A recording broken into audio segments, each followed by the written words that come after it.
hang on.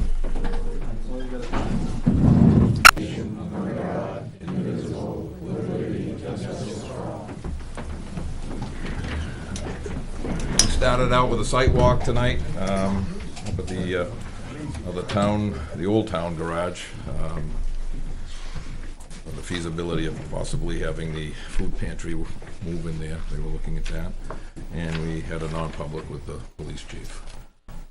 And the next on the list is public comment, and the public comment is going to be held to public comment. There's not going to be any questions or answers. We'll get to questions and answers at the next meeting. Good evening. My name is Helene Kirk. First, I would like to compliment Peter Stockhouse on the job that he did at the Stone Memorial Building and surrounds on the grounds, he and his crew. He got many compliments during the townwide yard sale, and he did a great job. We forget to thank people. I wanted to do it publicly so it would go in the minutes. Okay, great. The second thing, I know you're not answering this, but I hope I'll get a phone call with an answer for it. I'm still waiting to hear about Article 27 and how that committee is coming along. It's now a little bit over a month overdue from when it was supposed to start. And if we complete that by February, which was the wish of the town, we need to get going. People are away during the summer, so I would like to get some kind of information on that since I volunteered for it.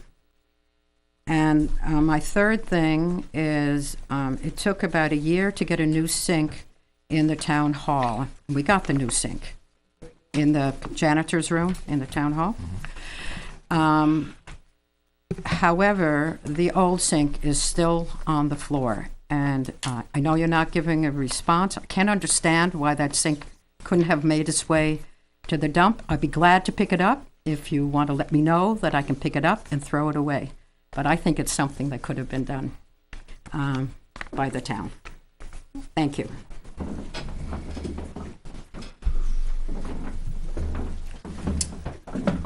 Hi, Steve Najar from Pondview Road. I had sent an email to the board and just wanted to come in and publicly voice my concern about assessing, essentially tacked on $10,000 to a bunch of the residents of Pondview Road this year, and it was based on supposed water access, which is, that's an issue I'm taking up with assessing. There was a court case where that was questioned, but I guess, the thing that I just want to say to the board, I think when assessing does something big like that, it wasn't part of routine assessment. They just changed the amount. They put it in the tax card, and I just happened to catch it because a friend of mine asked about the online database, and I was showing him my tax card. I would think that, either Avatar or assessing, just as a courtesy at least, would send me as a resident to say, we added $10,000 to your assessment for this reason. And I wasn't notified, and of course, I'm fairly upset about that.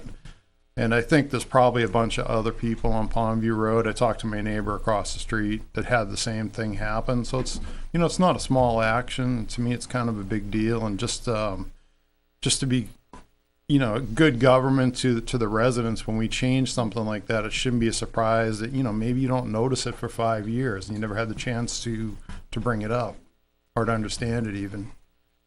So I just wanted to let you all know that. Hopefully you got my email. I don't know, no one had said they got it, but yeah, I think that's really important. And then I know you're not answering questions. I wasn't planning on sticking around for that other issue, but did everyone get the email from PLC that I forwarded today? If not, I can stick around, but it's relative to the Eastman. Would it come late in the afternoon? Yeah. I didn't see it. I mean, if it didn't come before. It came at 11 today, but then I just forwarded. I got it. Yeah, I mean, so that's their opinion. It's 326. I didn't check it after. I wasn't able to check my email till after. Yeah, I don't know if I'm going to add After 2 anything o'clock, sticking so- around, if you want me to stick around, or if you... I'd like to know about that, All right, I can hang if out you don't for it. mind. Yeah, okay, thanks. Thank you.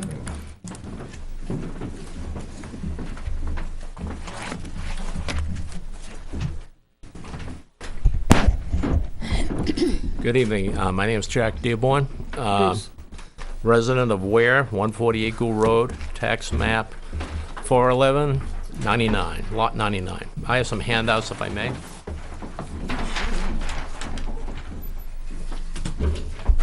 Oops. One less. That fell off yours or mine? Fell off the, I think your last one. Your last one. Something did.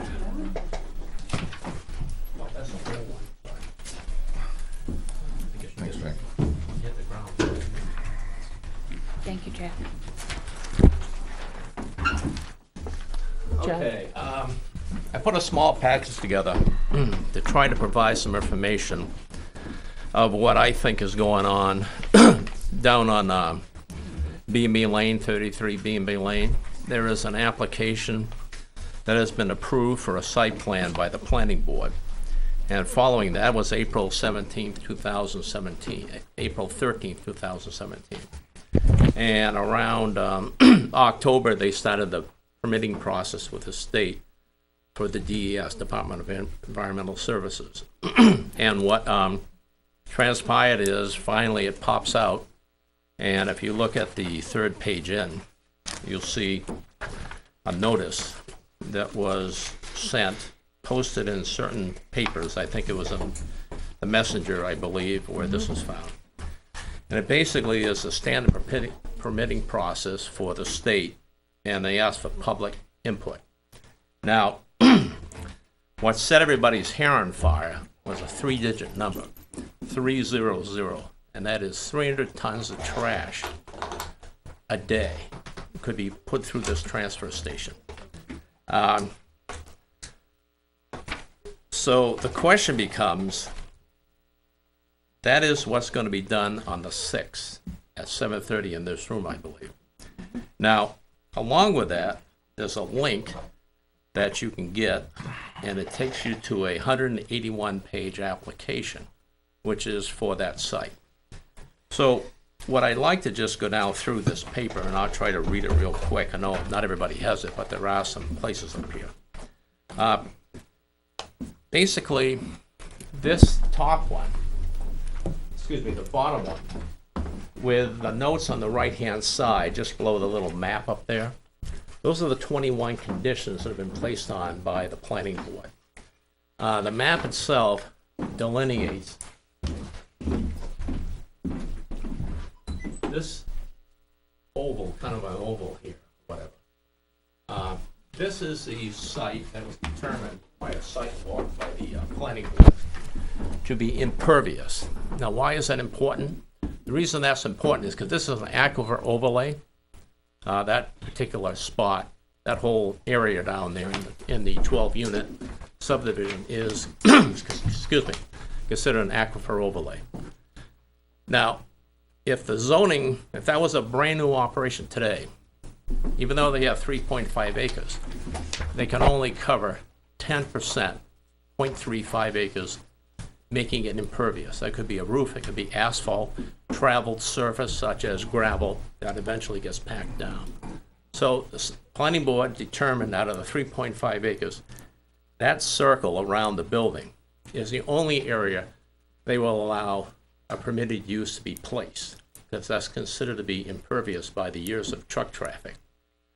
Since this is basically a site that was developed before zoning, they basically said, can't apply the 10%. There's some degree of grandfathering or some kind of a previous use. So they delineated that area. So that is what's being allowed. 1.337 acres out of the 3.54 acres is being allowed for that operation. The rest of the land is not being allowed because it's meant to be pervious or permeable, or whatever adjective or whatever you want to call it. And so that's basically what they're allowed to do. And I put in here, note 6 deals with the scope of the project. There are only 10 parking spaces made available on that site, and that's for people to park who work there. Only 9 employees are expected to work there. That's required on the note 6. I believe that's note 17. Proposed use, recycling distribution center. recycling products of C and D, which is construction material such as whenever a job gets done, dumpsters get loaded up, hauled off. That's construction. And then the D is a demolition. Somebody tears a building down and you do something with it. And then there's municipal solid waste, trash by the other word, and that's all it states. To be processed inside the existing building. It's 10,000 square foot building, basically within the four walls. All materials to be containerized, baled, shipped weekly to markets, meaning it can't be stored on site.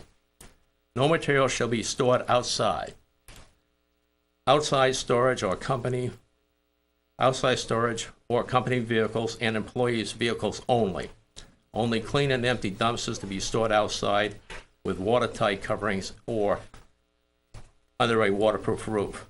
Please note, they've been asking in the application for single stream recycling. Somehow that never got on that, if that's not what they wanted. But there's one item missing out of their proposed application.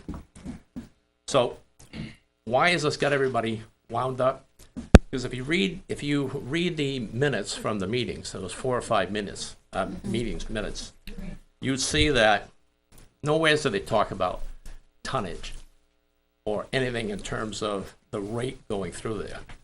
So now all of a sudden, they hired Geo Insight, which is the local company in Manchester, to do the application process. They generated 188 pages. A lot of it is redundant, but section 2 on page 7, item D, is 300 tons per day. So basically, within a week, they would expect to have up to 1,800 tons. By comparison, Town of Weare generates 40 tons a week. That's 40 tons, 2 tractor trailer loads go out a week. I got that from Benji Knapp, who was the Public Works Director. So if you want to say, what does 300 tons look like? Times 6 for 1,800 tons? Well, it's 45 times the Town of Ware's trash. So what does that look like? 1,800 tons? What size municipality would generate that? You multiply 9,000 people in Weare times 45. That's 415,000 people's worth of trash per week going through this little center down here.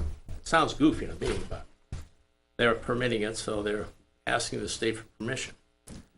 So what's the comparative item for 415,000 people? Well, in February, I went to the Daytona 500 race. That's 100,000 people, and there's a lot of people there. Full house. So it's 4 times that. Or Hillsborough County, 409,000 people. So you could literally take the entire Hillsborough County and process the trash through that little building, as they're requesting in the application. So if you go through these 181 pages, you'll find a paragraph 2 in section 7 on page 137, and that's if you go on the link. The numbers aren't sequential in the application. Paragraph 3.2, approximately 25 single unit trucks. I'm assuming these are like garbage packer trucks, 10-wheelers, and 5 WB/50 tractor trailers, which I think is these large trash haulers, tractor trailers, on a daily basis. So this kind of says roughly 30 trucks in. They can't do anything with it. 30 trucks are going to come out. That could be per day.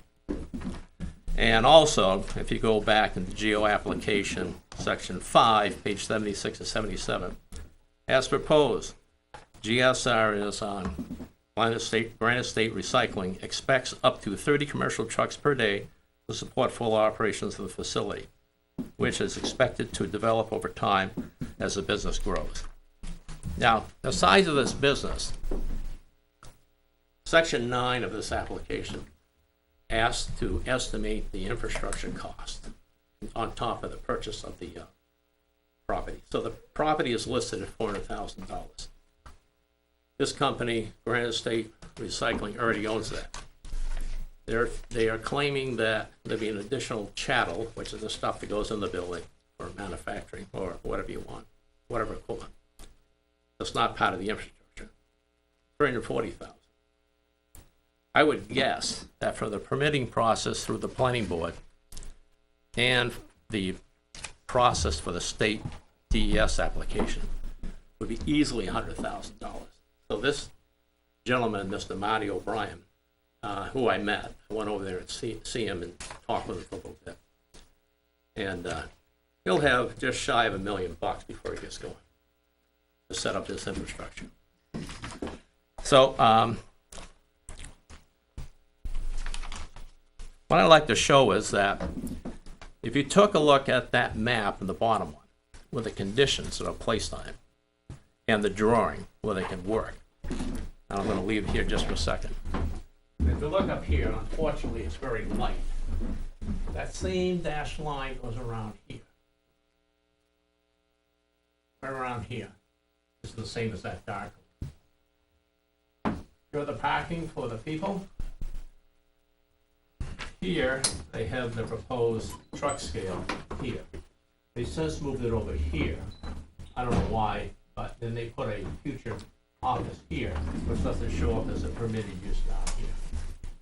This area here is for a portable loading dock proposed, which has 3 tractor trailer size containers, one for each of the type CD for the construction demolition, municipal waste, MSW, and SSR single stream recycling. So these here aren't here on this approved lot. So this is basically inconsistent with the town's application. These here are basically one hot low dumpster. I finally figured out what that means. It means if something's on fire, there's a header there. This is in the permeable soil area, meaning that they're supposed to stay on the inside of the circle. They can't go on the outside of the circle. So here's 10 storage units that are parked onto the permeable side of the equation. So what it comes across is the town of Weare has said you can do X. And these guys have spent a lot of money having this company in Manchester, Geo Insight, compile 181 pages, rationalizing something of a larger scale than what they were permitted for. Now, I talked to a gentleman by the name of Michael Nork, who's an environmentalist number 4, working with the state DES in Concord. And he basically says that they shouldn't be permitting more than the town allows. So the scale of operations he's proposing through his DES proposal is different. Now, the big issue here is what's going to happen to bring that in compliance. I intend personally to write a letter and have it submitted by the 13th to the address listed here. I don't know what it is in Concord on the notice. 27 Hazen Drive, Concord, New Hampshire. And I would like, me personally, and I've talked to other people, and I've talked to the chairman of the planning board, and I talked to the vice chairman of the planning board, and I talked to town council. And it's appropriate for the town to write a letter showing the inconsistencies between the town approved and what they are asking the state to approve. So to me, that would set the escalation of the scope back to where they've been approved. So that's the simple case here. And I try to give you guys a lot of information real quick because I know you're busy. But I'm available should anybody care. I did provide, in case people have eye trouble reading the map, this legend here, for everybody's benefit. This is actually a readable form of these notes. And you put this down to a regular sized paper, you can't read it, nor can you read these. So I clipped them out. I also clipped out the 21 notes. So you can see the conditions placed by and the planning board did their job based on what they heard from the applicant and constraining the scope to a reasonable scope for that size on an aquifer. I don't know anything about Geo Insight. It's a company in Manchester. I looked them up. They're in 4 New England states. They listed 6 principals. I don't know how many people are actually working for them, but in my business, you live and die on specifications and contracts. I mean, you sign up for a $100 million job with the government. You better have the spec down correct so you have both people's expectation understood. This is a huge deviation of that where the town has agreed to provide X on the bottom and they're asking for Y on top and basically overriding some of the requirements placed by the town. So I'd appreciate it if, and I think Bill Drescher has a package on his desk and he can articulate the very thing I said about being this inconsistent between our permitted use in the site plan from the planning board and what they've actually doing. So just to see the next page, and you folks won't see this, but it basically states section 2, facilities description, 300 tons. You look down on 7D at the bottom line, it says 300 tons per day, annualized, which means hypothetically you can bring it all in one day and take the rest of the year off. It's kind of ridiculous, but what it's saying is over time they can be up to 300 tons. So, and the last thing I'd like to ask, and sort of the residents kind of got snuck up on this one here. Maybe if we even heard what the planning board heard, nobody would have got concerned. This sounded like a mom and pop operation in terms of collecting people's trash, processing it, stripping the trash away, you know, from the recyclables, and then sending them to the various markets. I looked up and everything was appropriate. Under the state of New Hampshire, RSA's 672:3, it's in the back, pretty much the back page, back page. Basically says that a abutter means a person whose property located in New Hampshire adjoins or is directly across the street or stream from a land under consideration by local land board use.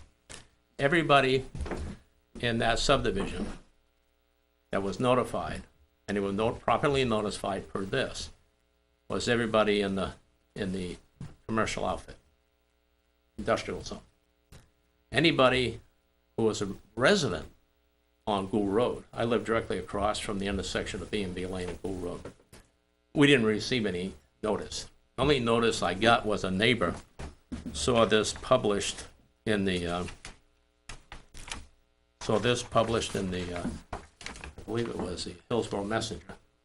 This is the notice that a lot of people reacted to. So, I'm not here to beat up the planning board. I'm here to kind of ask the town to kind of push back and assert our authority on the scale of operation that we granted through the proper planning board process, and send it in before the 13th.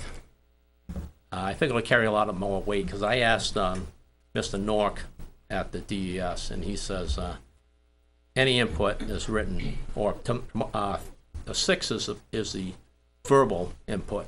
They're going to be in this room. So they want it in by the 13th, and I would ask that the town, if I can do anything to help facilitate that, I'd be happy to. That's all I have. More than the walk-in comments, I'm sorry. But Okay, Jack. I wanted to, I think it was important to get this out because, I mean, the other thing is, and I'm not suggesting this is going to happen, but somebody's got that facility in a 3,000 ton per day operation. That's more than a mile and par. They do not have to stay within the confines of New Hampshire. They can go any place. Anybody wants to send their trash here that may get rejected by other places can come here. Okay? Right. So that's an issue of, this is the regional reach, if you will. And like I say, and only stay there for 7 days. It's got to be off the site. So it goes in, it comes out. It may be in a more compressed form when they bail up. Like you can probably put a room full of beer cans, soda cans, into this compactor and come out of like a cubic yard. I mean, there's a high compression, but the weight is still there, still by tonnage. So, thank you for listening. Thanks, Jim. Thank you.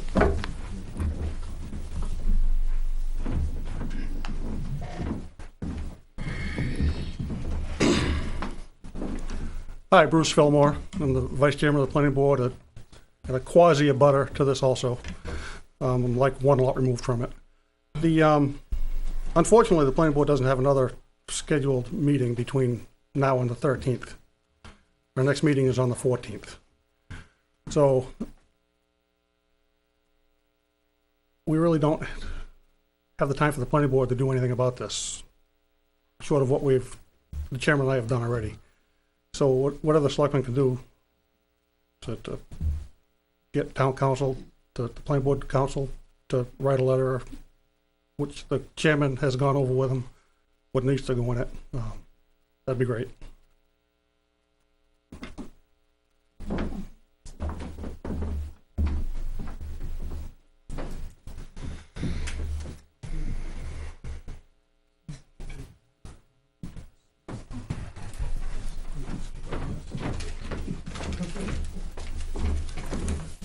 My name is Linda Beliveau, and I live on 367 Riverdale Road. I've lived in Weare for 25 years. On May 17th, while walking, I was almost hit by a Granite State plumbing truck on Riverdale Road. I saw my life go by me. I know the odds of pedestrian safety are very poor in my neighborhood because excessive speed and the quantity of trucks is a perfect storm for an accident. The safety concerns of Riverdale Road go way back, and yet I feel compelled to keep asking the town to do something about early morning truck traffic. I asked for the 30-mile-per-hour posting sign and it was granted, but without enforcement there is no speed limit. I reached out to the chairperson of the Selectmen's office and received an email from Naomi stating that trucks are allowed, and it's unfortunate that I feel unsafe. She passed me off to the police department. I spoke with Lieutenant Hebert. He articulated safety as paramount to all citizens of Weare. He told me that what I already knew, and what Naomi knows also, that there is no Weare policeman on duty until 7:30 a.m. Without safety enforcement by police officers, the road is wild, and it is wild. Tonight's agenda includes traffic signage on Riverdale. Please know that signage is useless without policemen on duty when these truck businesses open, and traffic is a safety hazard from 4:30 a.m. to 7:30 a.m. Also, the planning board has agreed to conduct a traffic study. Perhaps it is a good idea to wait for the results of the study to determine the best practices for street safety and signage. Thank you.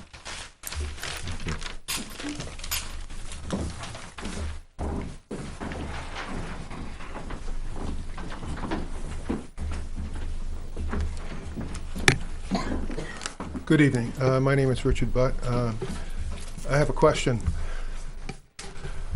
Is the board going to make a decision tonight on whether to purchase the fire chief's car from the insurance? No, there will be no discussion on that tonight. Okay. It's in front of town council and the insurance company.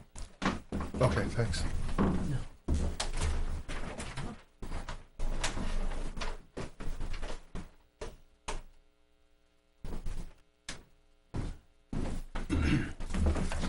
Frank Campana. I have, for my public comment, I have a complaint. You listened to a very well-presented presentation tonight. I think it should have been an agenda item. When you folks made a decision to reinstate the first public comment, there was discussion amongst the board, limit 3 or 4 minutes, something like that. The gentleman took 20 minutes. I'm not objecting to him having his say, but I don't think it was appropriate for public comment. And certainly it's not appropriate for you guys because now you've extended your meeting. My comment is likewise, just mentioned the the fire car, fire chief's car. And I have a concern, first of all, whatever that decision's gonna be, that all 5 members of the board really have a bias in their decision-making towards departments and department heads. There's certainly a former member of the Board of Fire Ward sitting. There's a member of the fire department sitting. There are 2 members who have family members, immediate family members that work for the town, and a former policeman. So that, hard for you to separate decisions and put the taxpayers first. In regards to the car, I'm very disappointed in the board. I sat in on one meeting, discussion with the car, and where the funding is coming for the car. Back on May 21st, and I think I listened to the second presentation on the TV. Actually, don't remember, but I did hear 2 discussions of it. And in any of those presentations by the fire chief to you folks, it sounded very good, to have a car and to be possibly paid by an insurance check because of the condition of the ladder truck, which, in my opinion, when it was purchased, right from the get-go, it was an albatross around the taxpayer's neck. Somebody can find out how much it was used, how much it cost. I don't remember how much it cost.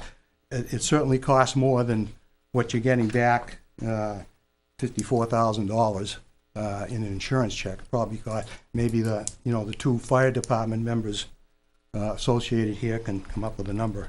Probably $100,000 anyway. But that's one issue that, I paid for something. I probably didn't vote for it at the time, but, I had to pay for it. And now the thing is junk. You're getting an insurance check for it, and the fire department, and with no discussion from the board that I've heard raised, is looking for that money. Okay? How about the taxpayers? Kind of nice for a board member to say, well, maybe the taxpayers should get that back, that amount of money back as part of their tax reduction to offset the taxes. I say as part of it. I sat in on the CIP, and I asked and I received a copy of the CIP for 2018, which was, voted on this past March. And I also requested and received the worksheet. It's called worksheet submission from the departments. And I have 2 of them here from the fire department. And these were presented on, the presentations were around the month of September from all the departments. This is of 2017. Around the month of September to the CIP committee. And I sat in on those. The fire department, I was corrected actually by the fire chief quite some time afterwards. He submitted requests. One for apparatus replacement, car 1, which is what I referred to tonight, and you folks are going to discuss making a decision on at some point in time. And the other one was was a fireboat, a replacement boat. Now, keep in mind, this was presented in September 2017, but he's not looking for these, according to this report. He's not looking for these replacements until 2019, the 2019 column, all right? Now, last year, the fire department was successful in getting the EMT payments for the EMTs put in the operating budget. This past March, the fire department was successful, again, not with my vote, but was successful in getting apparatus included in the capital, it's not the capital reserve, special revenue fund. So now, not only can they buy fire engines, which it was designed for to begin with, fire engines and ambulances, but now they can buy apparatus, which would include a fireboat, that's not my issue, but a car. All right? So in the CIP, it's laid out as an expense for 2019. Yet he's got this $50,000 coming from a junk fire truck that was bought from the get-go. He's looking for that money to buy a car.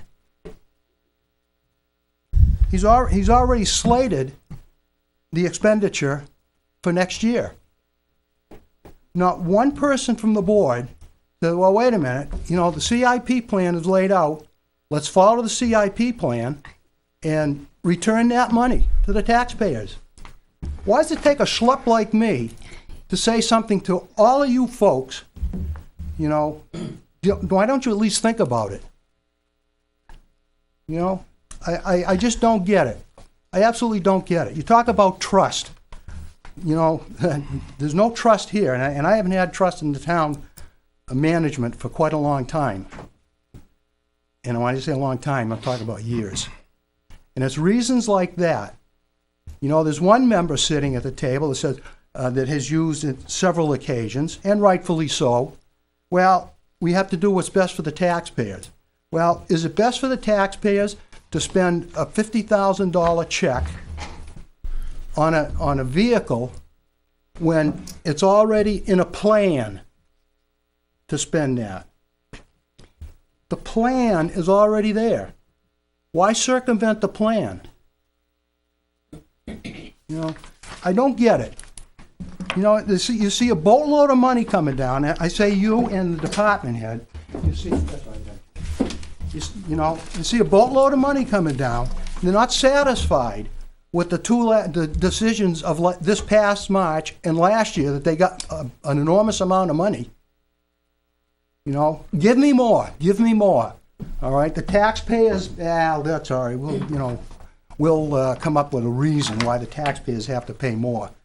You know, you'll come up with instead of a 6% budget increase next year, you'll come up with an 8% budget next year. What do the taxpayers know? You know, we'll just send them the bill. You know, you guys are really, ladies and gentlemen, are very, very disingenuous, my view, very, very disingenuous to the taxpayers. You put them last.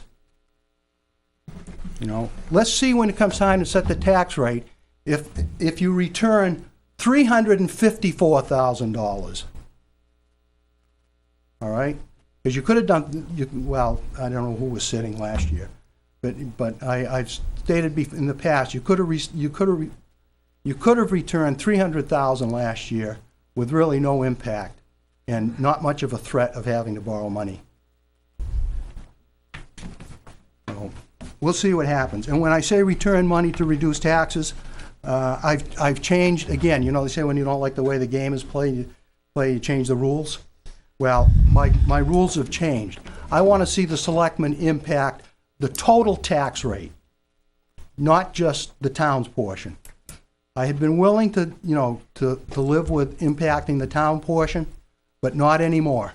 Not for what you folks do to me as a taxpayer. That's all I have. And that doesn't require a response, doesn't require anything else.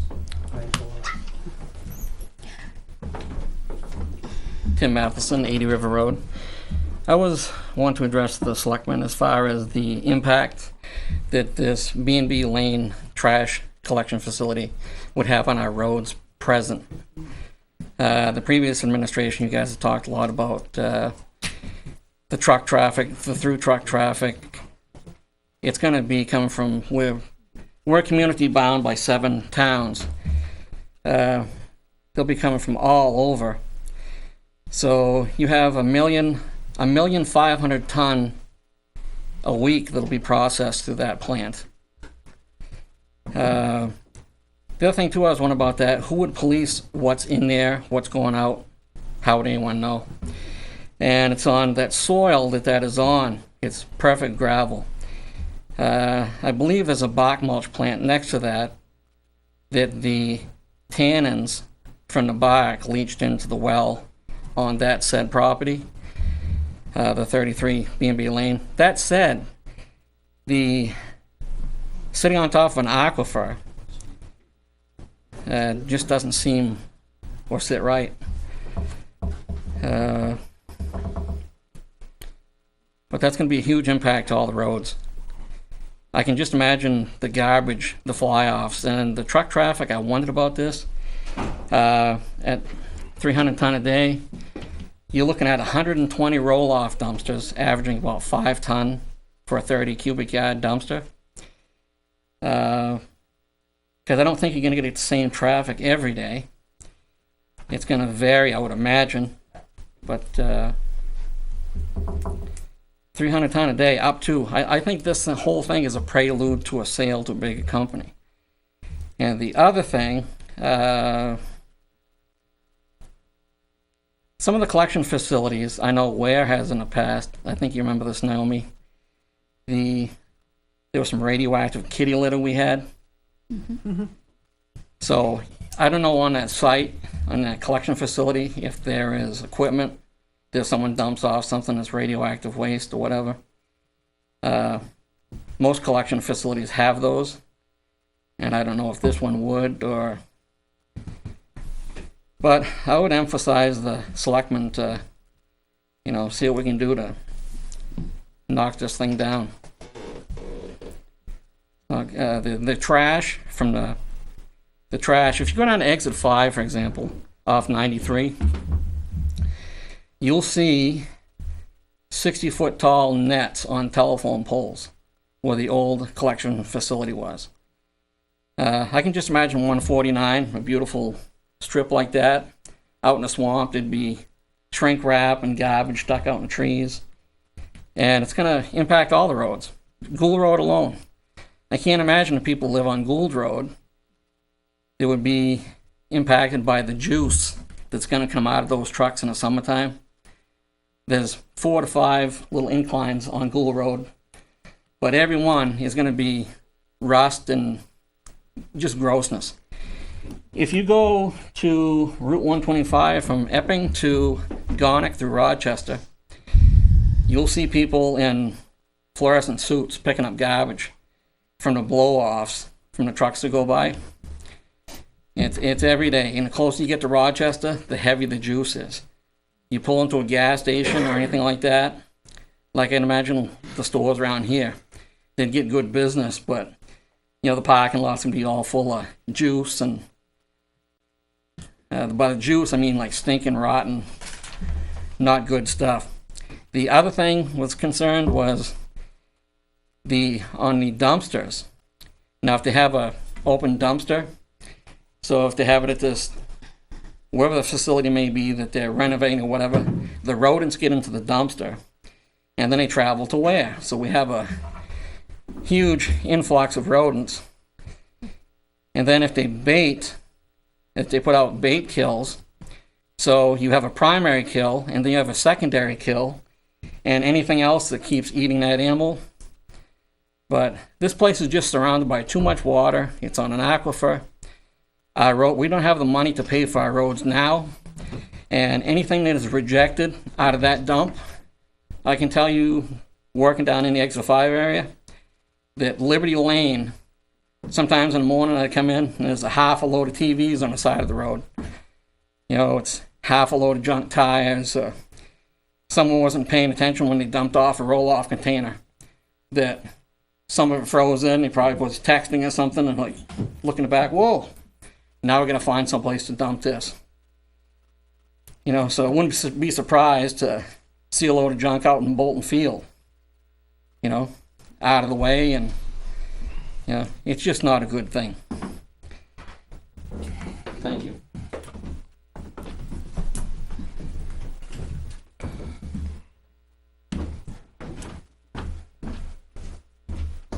Hi, Jesse Nelson, 10 River Road. So I'm going to talk about the signage that you guys are going to be discussing tonight for Riverdale, for Whitetail, I believe it is. So one of my concerns about is the 18-wheelers. We already know that we have a lot of 18-wheelers that go up River Road, and I believe the planning board is discussing about keeping the trucks coming down Riverdale going up River Road, which I think is going to be impossible to do. You're not going to stop them coming out of that industrial park coming up River Road, especially if they go up Concord.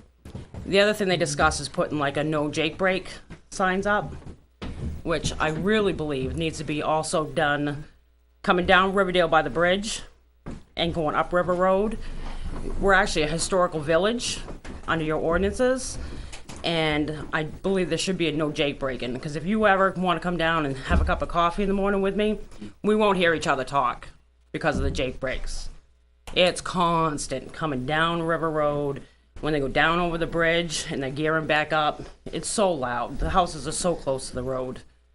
And in fact, there's a crane company that's in that industrial park now that comes up at 4:30 in the morning. They're not supposed to be trucking that early in the morning, but they come up. It's a huge crane, 4:30 in the morning.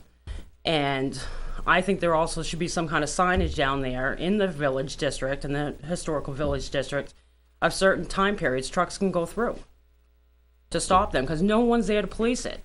Who are you going to call? The police aren't there. You know, what are we going to chase them down and get license plates and truck numbers, or who's doing it?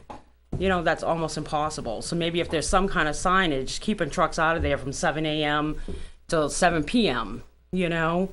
So, and then a no Jake break. And I know other towns have a no quiet zone, no Jake break zone, because with our houses are right there on the road, and it is so loud. The windows are open, you don't hear the TV, you don't hear anything. So I just want that into consideration when you guys are thinking about the signage.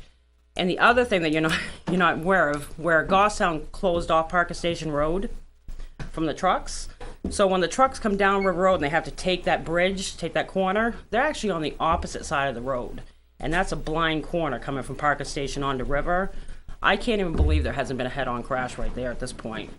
And I think something needs to prevent that from happening. Like maybe they have a suggested 20 miles an hour speed limit right there. And I've talked to the police about this. They can't enforce it because, one, it's on New Boston land. Second, it's only suggested 20 miles an hour. So they can't even stop anybody for speeding. So maybe get the speed limit at an actual speed limit coming around that corner to slow people down. So if there is an accident, someone says, well, it's only suggested. You know, Depot Street's a blind road. And some of the residents here take their life in their hands every time they try to come out of Depot Street. So those are other parts of the signage that I'm concerned about. Thank you.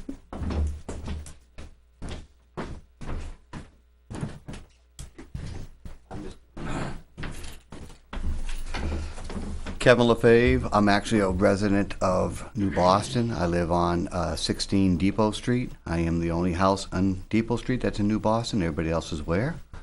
As Jesse says, every morning when I get out that corner, it's kind of a hit or miss. No, it's not too bad at night because you can see the headlights coming around the corner, but it's daytime. You know, the best thing to do is just give it gas and go for it and hope no one's coming around the corner doing about 50.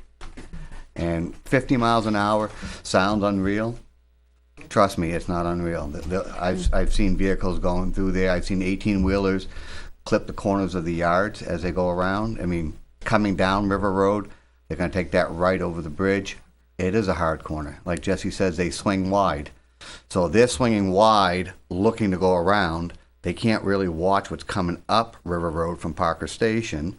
They can't really pay attention to me coming out on Depot Street. So it's a tough area right there, and I wish you guys would really look at it, especially with the proposed commercial development going in. There's going to add more trucks and more traffic to the area.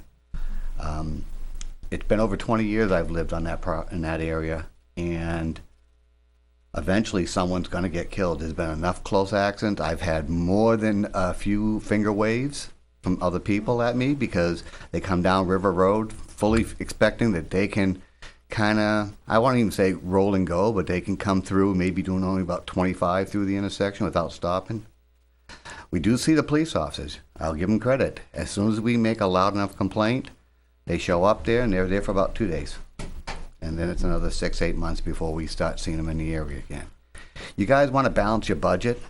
Just set up a cruiser over there, 3 days a week, and you guys will make all the money you guys need. Doesn't work that way. I know, but I'm trying to tell you that there is a constant flow of traffic going through there. Whether it's the trucks coming down, whether it's cars coming down, that, I kind of teach them a lesson. I have a big van, so I'll come to a complete stop, look both ways, and I can tell the person coming down River Road is not going to stop, and I'll pull out in front of them. I've had them lock up their brakes more than a few times, and they tell me what great parents I have and all kinds of other beautiful things. But they're supposed to stop. But in their defense, coming down to that intersection, they can't really see River Road, Riverdale Road, I should say. So there is an issue, and you guys really need to address it, because eventually someone's going to get killed, and then everybody's going to be doing this routine, pointing, So please take a look at it. And then I have a question. How is it, and I'm listening to what B&B, you guys were talking about B&B Lane. We're dealing with an issue over off of Riverdale. Whatever makes everybody possessed to put commercial development lots over aquifers? And Doesn't make sense. what thought process ever said, oh yeah, let's put a commercial development where over an aquifer that impervious 10%. That's really not much. Now when you take a 10,000 square foot building, or in our case, we're looking at a couple 4 buildings that are 5,000 square feet apiece, you get 10%. 10% of a 7-acre lot is 7/10 of an acre. That's almost what the buildings are. And then you guys will turn around and give conditional uses. Well, what the heck? Why have the 10% impervious rule?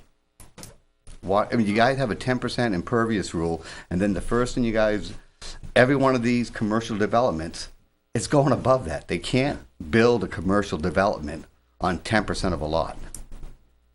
So automatically, on every commercial lot, you're pretty much giving some sort of conditional usage to go above that 10%. Doesn't make sense.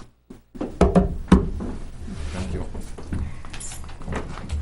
A solution for the, Tim, is there anybody else before you get back up again with somebody else that hasn't spoken yet? We've been here quite a while. We gotta cut this short. We've got other business to conduct. Hi, I'm Walt Farnham. I'm representing Goffstown Fish and Game Club here. Yes, sir. And I'm coming tonight to ask and see if we can get some possibility of Goffstown Fish and Game being able to maintain Melvin Valley Road. There's about 0.35 miles of road through our property, and we'd like to be able to get it so we can pass vehicles up to our farthest range. Have you spoken to the road agent? I spoke to the road agent. That's He why he's asked, here. he asked me to go ahead and do some rock raking, see if that brought it up. That helped a little bit, but we're at a point where we've got some real deep holes. And he said my next thing would be to contact the town. I sent an email to Naomi, and her comment was I should come for the public meeting tonight and toss it out there for potential input from you guys. Yeah, the only reason, because you're That's a meeting every class other week. 5. It's It's a class 6. 6 road, so. Yeah. Class 6. Town doesn't maintain it. Yeah, we don't maintain it. I mean, if But you gotta give him permission to do it. Yeah, Yeah. you can, as long as it meets the specs of what the highway superintendent puts forth, then I have no problem with it. I don't know how the board feels.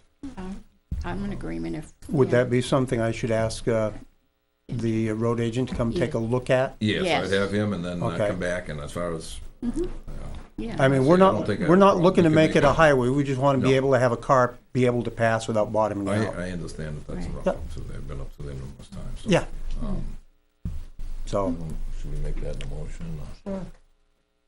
What's put forth? Yeah, I'd like to make a motion to allow Goffstown Fish and Game to upgrade Melvin Valley Road, so it's a passable road. just the section And- through our property. And to confer with the, And to confirm what you're gonna do with the road agent. All right, great. Appreciate that. all in favor? A second, rather, all in favor? I'm not gonna- I want them to do it, but do you have your booklet that we with me. No, as long as we can't do it. All right, Okay. thank you for your time. So, what's the vote?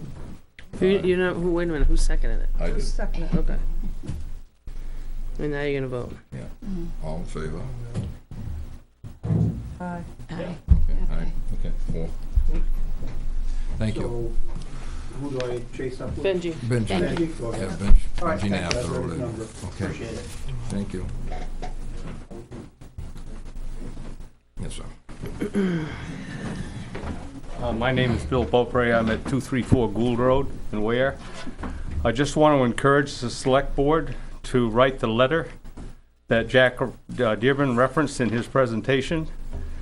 I failed to, and a comment I have about the project itself, I failed to see where that project is of any economic advantage to the community. It will not increase property taxes. It certainly will increase road repairs to Gould Road if it gets the traffic that they're contemplating outside of what they've been permitted to do already. So I would encourage you folks to please support your planning board, at least, in making sure that that if that project gets finally permitted, that it's permitted exactly the way they envisioned it, and not the way that the organization that's proposing it is planning to increase it.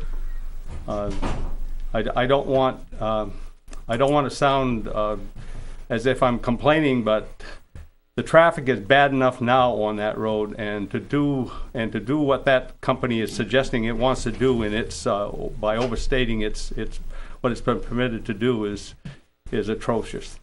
And I'd like to see the board at least support their planning board by writing that letter. Thank you. Thank you. Thank you, Bill. If nobody else, Tim, you have the floor again, and this will be the last comment. Previous remedy for the Depot Street, to give them a fighting chance, was a convex mirror placed on the tip of the Dew Salt property. If you're not, it's a big round mirror, it's convex, and they can see people coming from the New Boston end. That was a remedy that was previously 3 or 4 years ago. Thank you. This is the last one. Last comment, because we've got to move on to other business. This is going to be fairly short. It's about transparency. Transparency is all about trust and confidence in the people that you hire, in the people that you elect. It is very important that when we have lawsuits coming against the town, that the town residents are notified, and those are put up because they are public documents the minute they are filed. No resident should have to be hunting for information and be doing that job on their own. The other thing is, all lawsuits are supposed to be, that paperwork is supposed to be with our town clerk. Our attorney a year ago recommended, whether it had to do with people or not, the documents are supposed to be kept with the town clerk.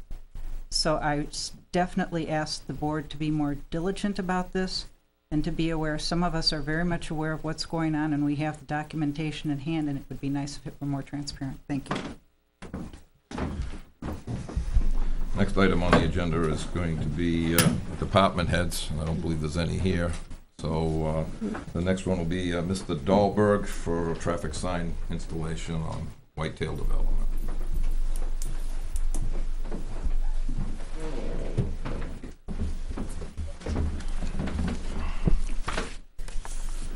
Hi, Mike. Evening. I think most of you are aware of the proposed site plan down off Riverdale Road for the Whitetail Development.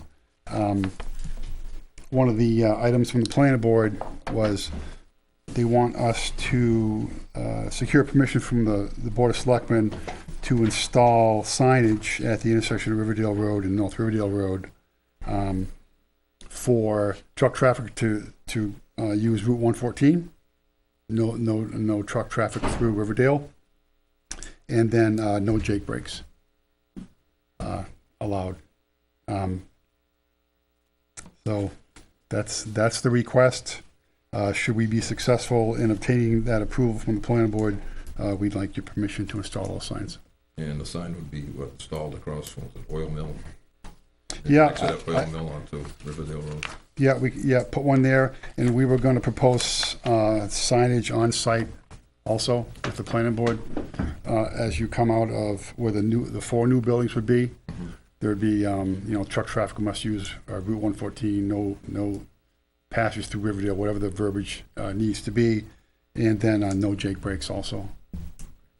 Two spots on site, and then across from the exit of Oil Mill on North Riverdale Road. And have you spoken to the highway superintendent about it? I have not, but I can.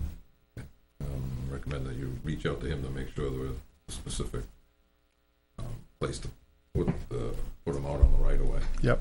And, I think your only duty is to authorize the use of the right of way, and then he can work with the director to find the proper location. I think that'd be a good start. And, do you want to make a motion? Make a motion to allow Mike Dahlberg, representing Whitetail Development, to work with the highway superintendent to put signs out near the intersection of Oil Mill and Riverdale Road to prevent traffic from going down Riverdale to River Road, and to restrict the use of Jake brakes. All in favor? Aye. Aye. Aye. You know that Riverdale makes a T, right? So when you say that there's. He's coming out of Oil Mill, and then he can only go out. Riverdale that also are not going to be protected. Riverdale makes a T, just to let you know. Yeah, he's gonna go, in other words, they can only go out to 114 to use it. That's, I think, what it Down is. Riverdale. They must use Riverdale. Yes, they're coming out of Oil Mill.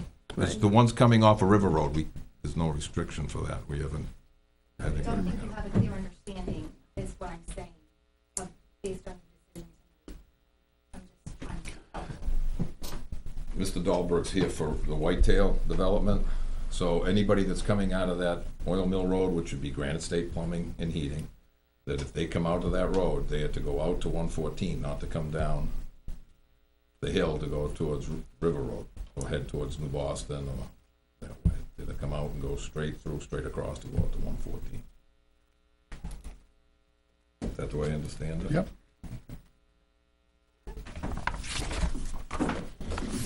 Thank you. Thanks, Mike.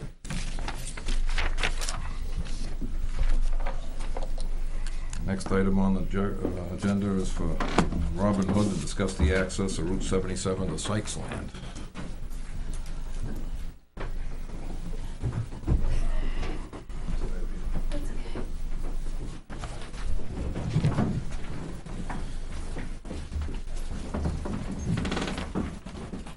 I'm sorry, Hool. I said Hood. That's okay. Sorry I'm about used that. to it being said wrong. We're just looking to build a house on what we were understood was it was a class 6 road, but then at the planning board it was come up that it was a driveway. So we're really confused on how to describe the road. Number one. Yeah, is to clarify this in my mind. This is the road that goes up to 137 Concord Stage, which is the log cabin. Is that the one you're Yes. talking about? Yeah. Yeah, that's always been a right of way. That's not. I don't believe that was ever a town road. Because I lived in that log cabin Okay, years well, ago. when we went to the meeting and it. And that was always written up as an easement and a right of way to that back piece of property. Yeah, they were talking about when they put the gates in. Yeah.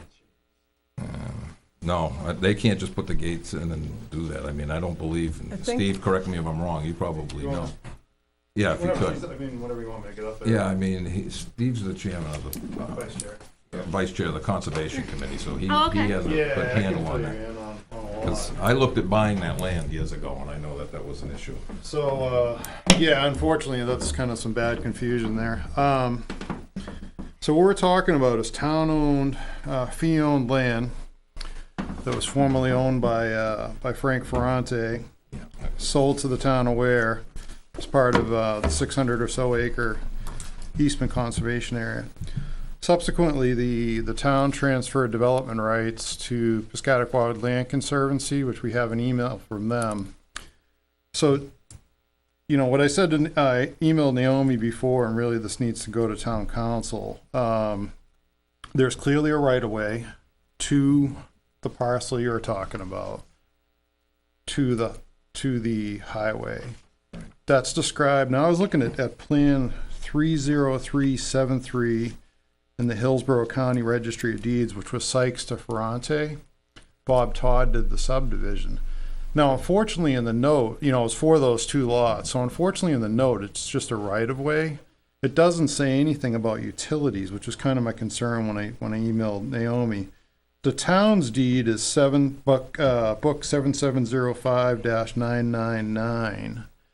And so the right-of-way is, you know, the deeds do refer back to the plans, but I think a couple of problems there. And where PLC is the easement holder, they've gone ahead, and we've got an email today from Jordan Bailey, who's the conservation easement steward, and she had included a few things.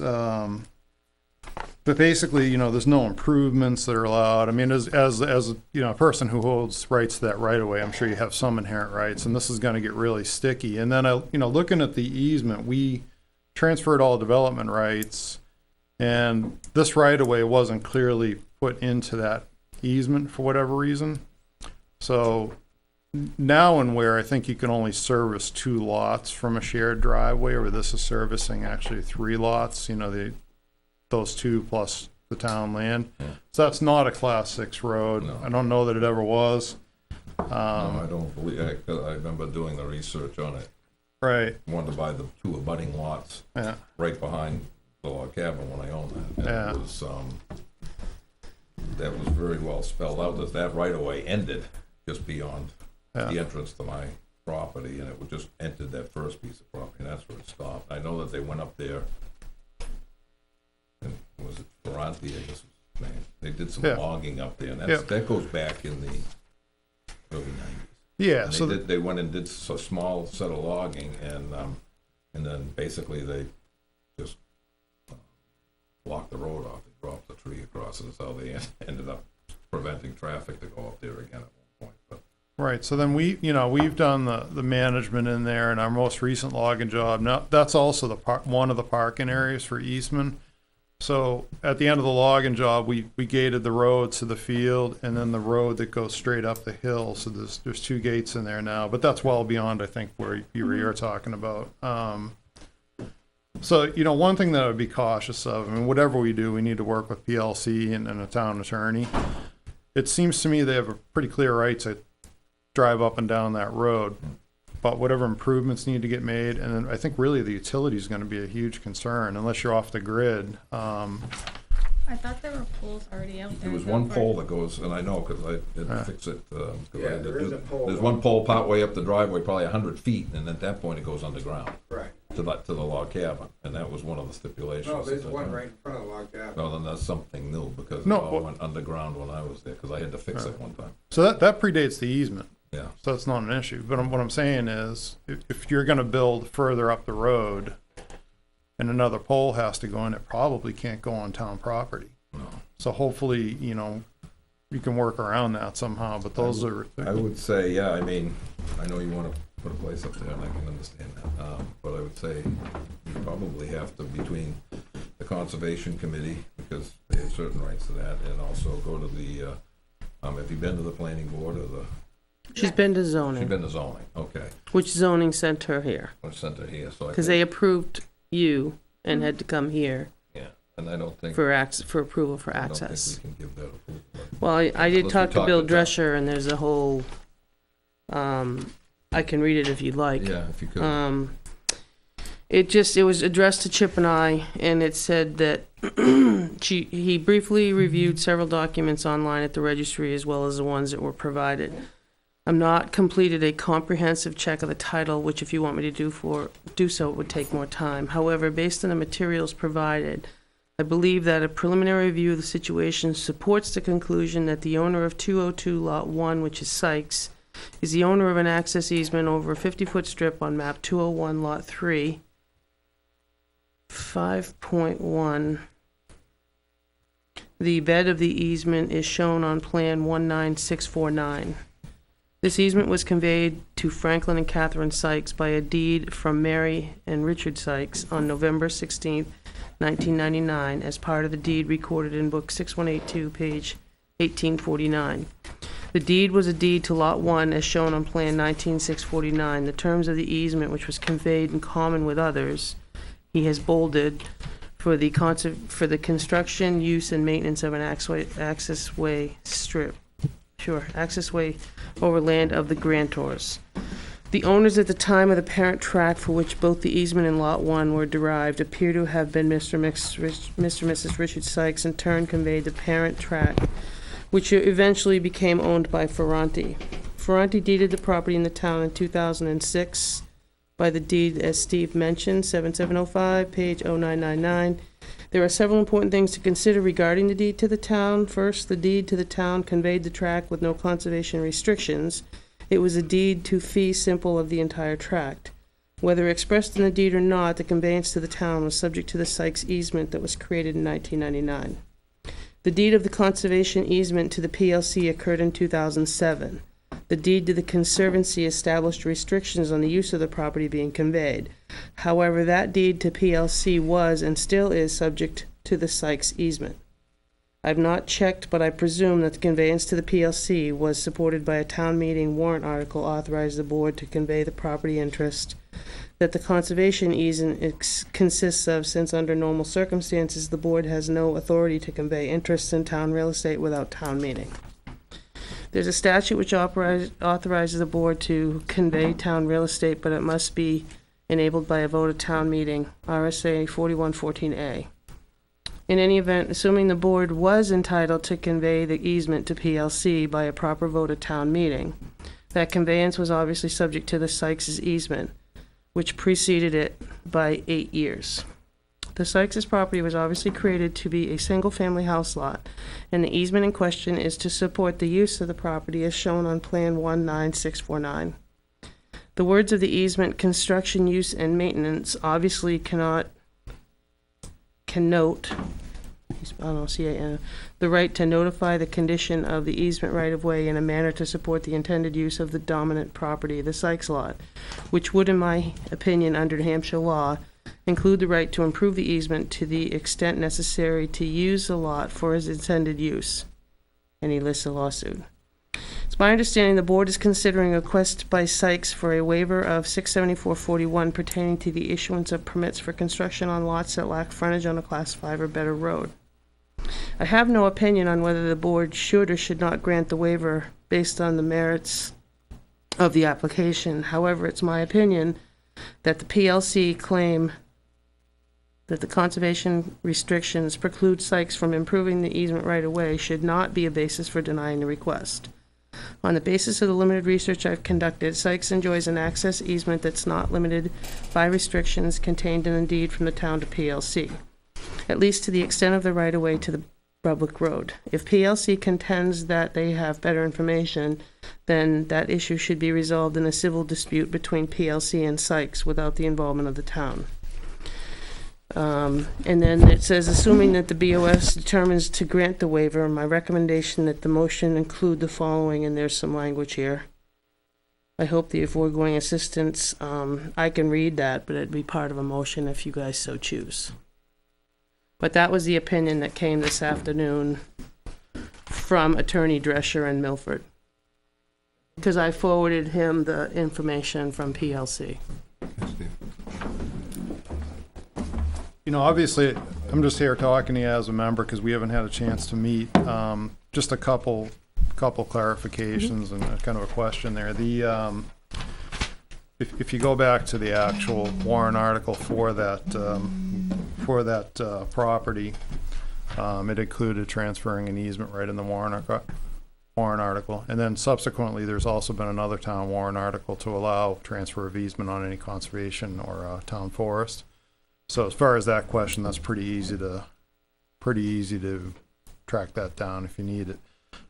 Typically, the Conservation Commission for Land Use has not gone to Attorney Drescher, but has gone to Mitchell Uni Group or whatever they are now. Right, but I saved a few dollars because the zoning board used Drescher for the same process. Yeah. And you know, for some reason, I don't know who got notified in the town, but the Conservation commission didn't get notified. So the only thing I think that needs to be clarified, I agree with everything he said there. I mean, as far as that road, I think you're just gonna have essentially a driveway, just like what the Greens use. So I don't really see that as a big deal, but I do think if we could come to an agreement with PLC without, wasting money and arguments on this, that would be great. But I'm really concerned about the actual utilities, because I don't think that that's there, but that might take an attorney to answer that specific question. It seems like when you look back in that title, it's just access. Whether, like he said, if that intention, if you can rationalize that, and hopefully PLC agrees, that a pole in there is not a big deal. But it would be great just to, I was kind of hoping Jordan was going to come here tonight, and apparently she just shot that email off and called it good. Yep. Yeah, but that would be ideal, is to get agreement with PLC and then, not have a big go around over it. Thanks, Steve. What's the board's feeling?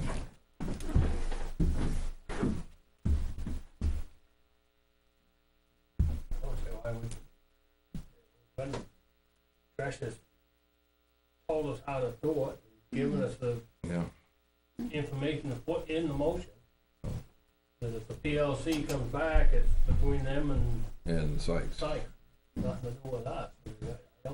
I certainly don't want to say, no, you can't use the property. Yeah. I don't want to do that. How do you feel, Sherry? Yeah. Okay. Yeah. Okay, I don't have a problem. Somebody want to make a motion, and then we'll put the wording in it? I'll make a motion, because I got the. Oh, you got it right in front of you, okay. I move that we allow Robin Hood access to the land she's buying off of Franklin Sykes, I believe. Off of 77 in North Weare, through a right of way. And also, in approving this waiver, the Board of Selectmen is mindful that the PLC claims that the applicant may not improve the right of way in question. This approval does not constitute any decision regarding the claim of the PLC, as the terms and conditions of the conservation easement as they pertain to the psychs easement is a private civil matter between the PLC and the applicant. However, for the purpose of this application, the Board of Selectmen indicates that the applicant has provided evidence to indicate that he has an easement which appears to include the right to construct and maintain the access easement, which easement was created prior in time to any of the conservation restrictions on which the PLC relies. Second. We all seconded Oh, it. I couldn't Jan hear was you, quiet so- about it. Okay. All in favor? Aye. Aye. So that's it? That's it, you're all set. So what do we do after this? Well, I got I mean, Wait. at that point, I guess you can go back to the, we've approved you to go up there and build, so, I mean, Okay. house lot. Yeah. Was it- easement. was it- Don't they have to get the easement Don't know if we first? can get power, though. What's that? Well, no, you don't have to talk to probably Pete, contact, maybe if you sit down with Steve and go through. What's the PLC? I don't know. I'll give you the. Yeah, Steve will give you all that. It's kind of a long, Sorry. you know. It's our first time, so. Yeah, it's, and, you could probably go back and talk to the, conservation and the building inspector, code enforcement officer, and he can help you with the rest of it. Thank you. All right. Have a good night. Have a good night. The next meeting minute is the approval of the minutes. Yeah, you guys just But got we them, so if you want to so table I them. say we'll postpone I'm sorry, I them. didn't get them out before I left, and then I had a million actually other did 'em. things. Yeah, I'll postpone them until I haven't had even a chance to read them. Okay. So. Okay, the next item on the agenda is They were good and it's short. the manifest. I know, because I had to hurry up, but then I forgot to send it out, just like I said, send the email for the agenda. I put it on the website, I didn't send it. June 4th, 2018, to order the doesn't town work. treasurer to sign the payroll and accounts payable checks dated June 7th, 2018 is included in the following manifest. Payroll manifest of $58,327.81 for weekly payroll. Fire department payroll and manifest at $7,965.11. May monthly payroll. Accounts payable manifest of $101,441.75 for a total of $167,441.75. $734.67. The following manifests were previously ordered to sign at the May 21st Board of Selectmen meeting. Payroll manifest was $59,955.35. It was the weekly checks dated up to 5/31/18. And the accounts payable manifest of $49,996.53. Checks dated 5/31/18. Do I have a second? Second. All those in favor? Aye. And the last part is there is no selectmen's meeting on June 11th, so we are asked to vote.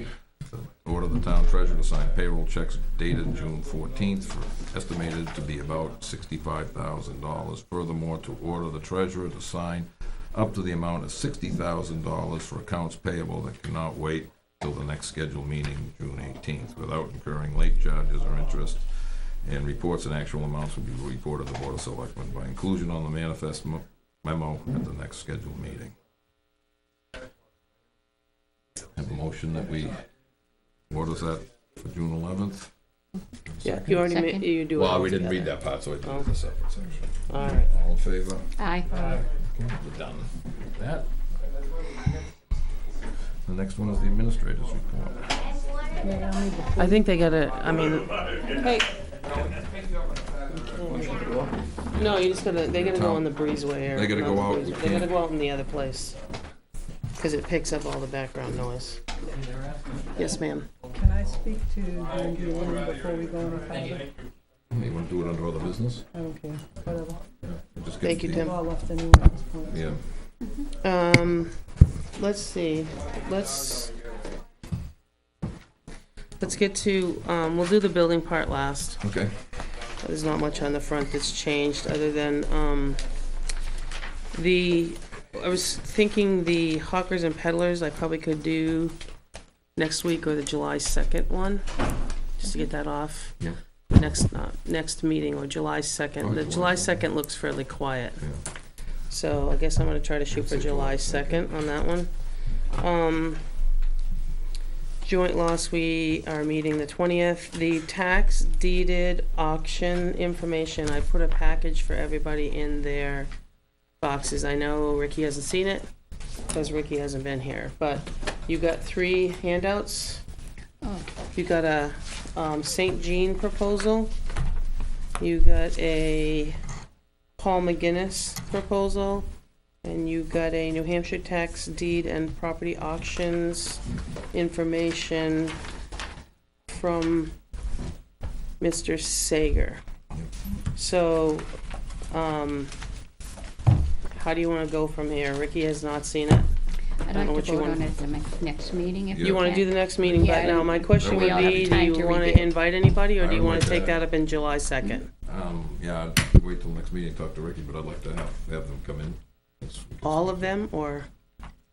Or schedule them to come in. But Separate. we'll talk about this June 18th Yeah, first. it's probably better to see which way we're going. All right, let's do that first. So June 18th. Yep. I think you're gonna find they're all very similar. They're all very capable. Looking at Because them, they came and they do other towns. It's, boils down to kind of the money that they take and how they take it. Yep. And what they provide for service. Yeah, So let's talk about that on the 18th. okay. The, Article 27,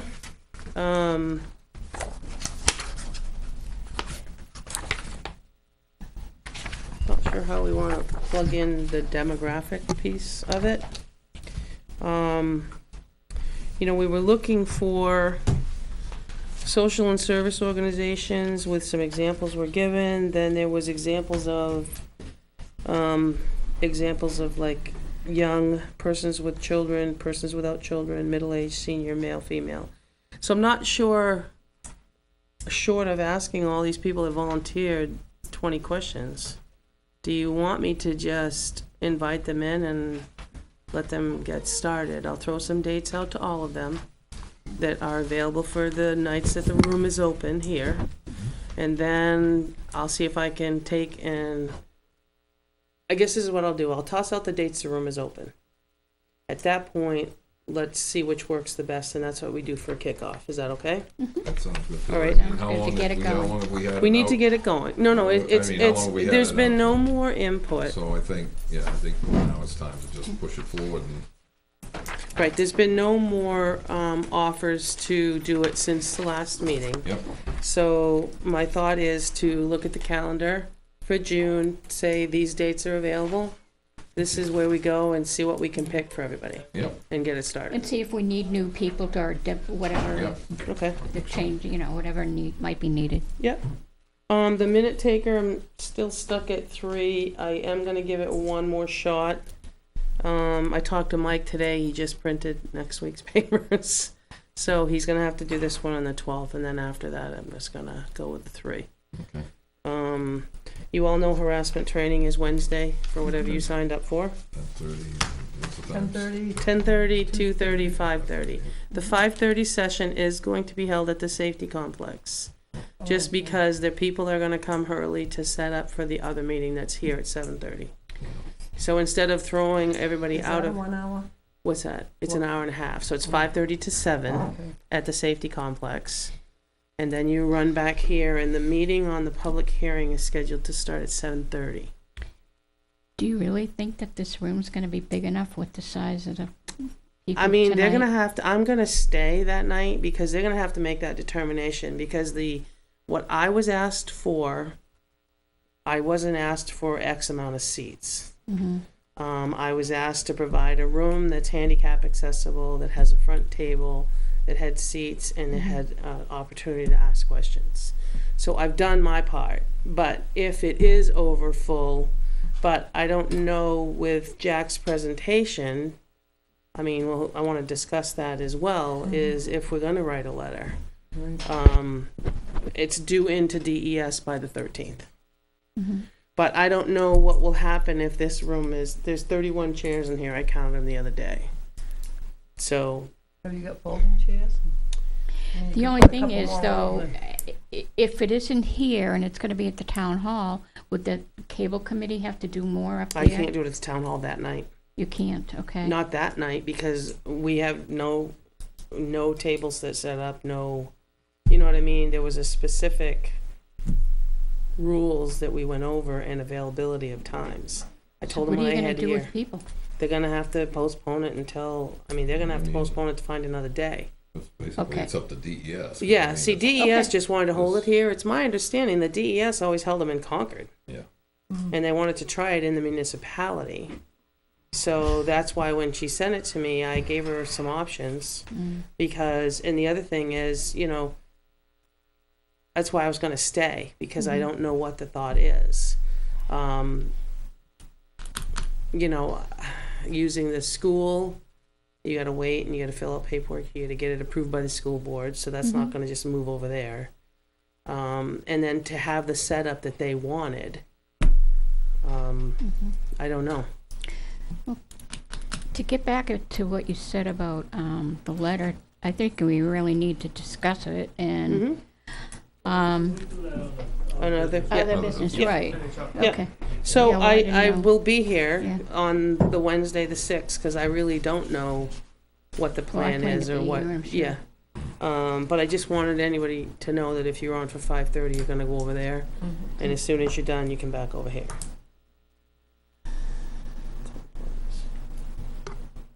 And then Thursday, I'm not here, and then next week I'm at the MMANH conference, because I won't see you guys again until the 18th.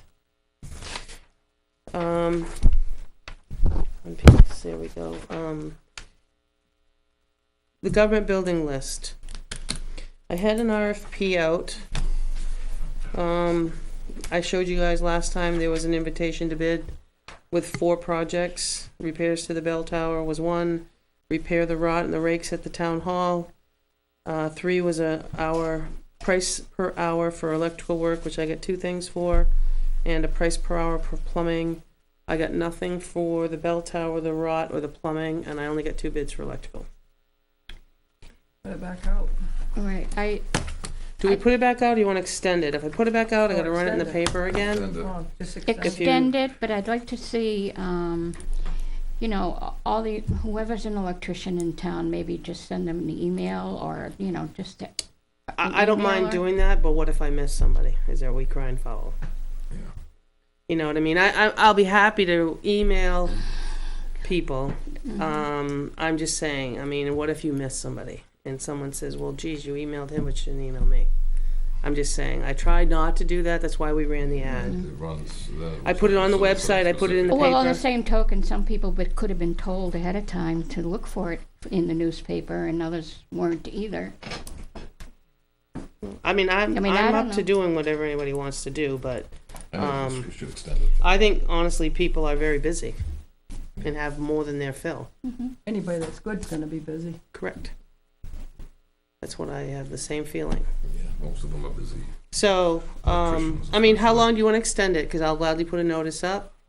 And those people, this is what I'll do, those people that have taken the time to come to us to be put on our vendor list, I'll be happy to do that because they've taken the initiative to reach to us.